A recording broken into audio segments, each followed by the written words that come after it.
Hi, welcome back to the channel.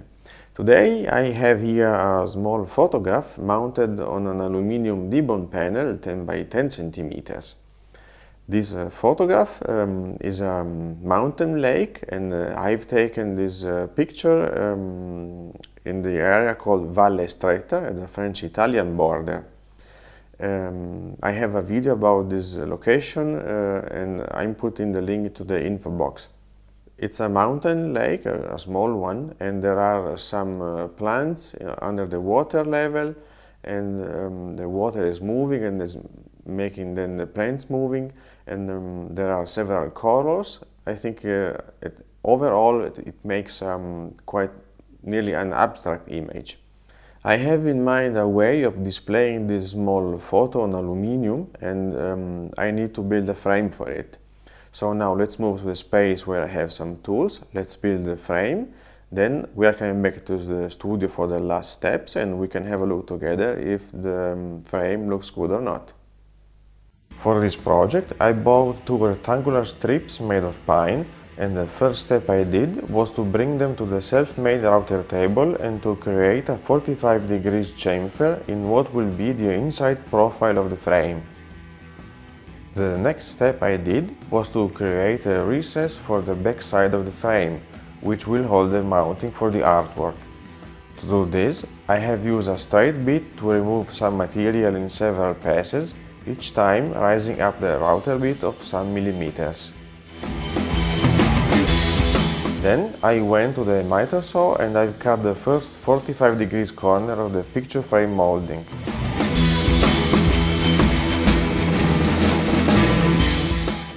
With the panel that will hold the artwork already cut to size, 20 centimeters, I mark where I need to do the opposite 45 degrees cut. At the wooden sacrificial fence of the miter saw, I can place the piece of wood with the mark that I've just made at the point where the saw blade will cut. Because all the sides of the frame will have the same length, I have placed a stop block at the miter saw to have the exact same length for all the pieces. In this way, I don't need to measure each piece and I reduce the possibility of making a mistake. After cutting all the four sides, it's time for the glue up and to put the pieces of the frame together. First, I have applied some glue to the corners, and then, with the help of a bend clamp, the corners will have some pressure while the glue dries. With a wet paper towel, I removed some glue excess. I let the glue dry for a complete day, and then I could remove the bend clamp. I did not put any reinforcement at the corners because the frame won't hold anything heavy, and I think the glue will be enough to keep all together. I have then sanded the frame starting from 100 grit sandpaper until 180 grit. With a brush I then remove some sawdust left on the frame after sanding, and then, before applying the finish, I need to make slightly wet the frame with a sponge.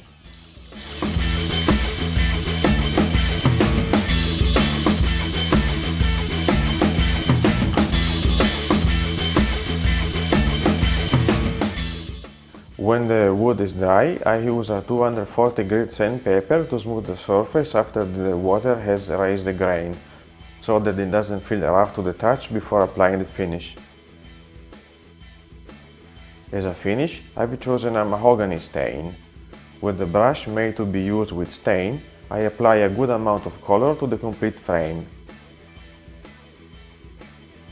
The stain must penetrate into the fibers of the wood, so I need to leave it for some moments. After some minutes, I can remove the stain excess with a dry towel.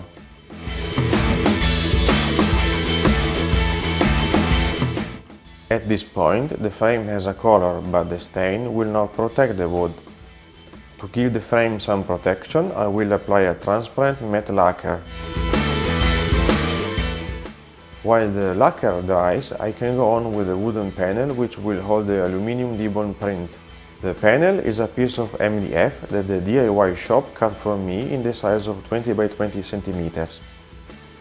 First of all, I need to sand the surface of the panel until it's really smooth to the touch. I have then placed the panel on the painter's pyramids and I've sprayed 2 coats of white lacquer, with a light sanding between the coats.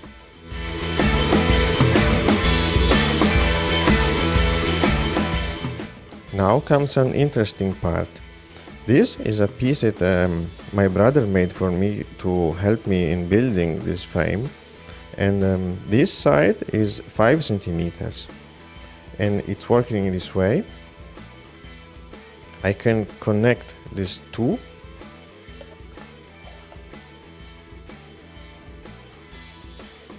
and this will leave me a 5 centimeters space from each border. I can use this way or in this way, it doesn't matter.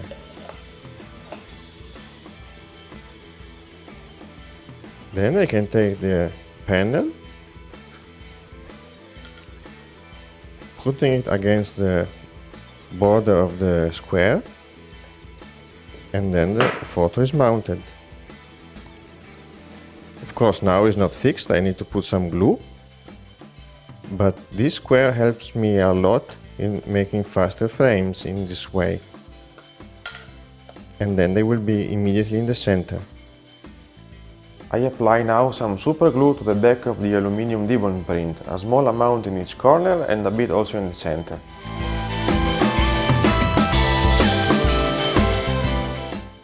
Then, with the help of the square, I can place the print in the center of the mounting panel.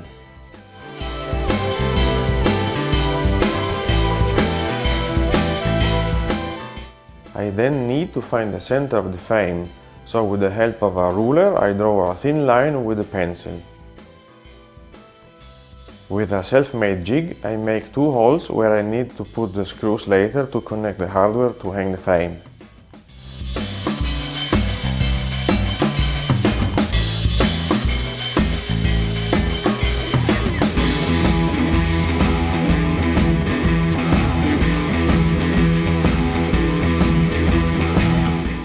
I've put the panel facing down, and then, with a point driver, I've put some points to hold the panel in position. At this point, the frame is finished and ready to hang. And here we are with the finished frame. My idea was to build a different frame from the other one, of course, but not only with the color change, but I wanted to create another profile for the molding. The profile is quite simple. I created a chamfer, 45 degrees, and it's simple but also elegant. I like it. I wanted to have the small aluminium dibond panel in the center of the bigger white area. In this case, it's 5 centimeters all around. Let me know if for you it's too much, but for me it's working good and I like the result.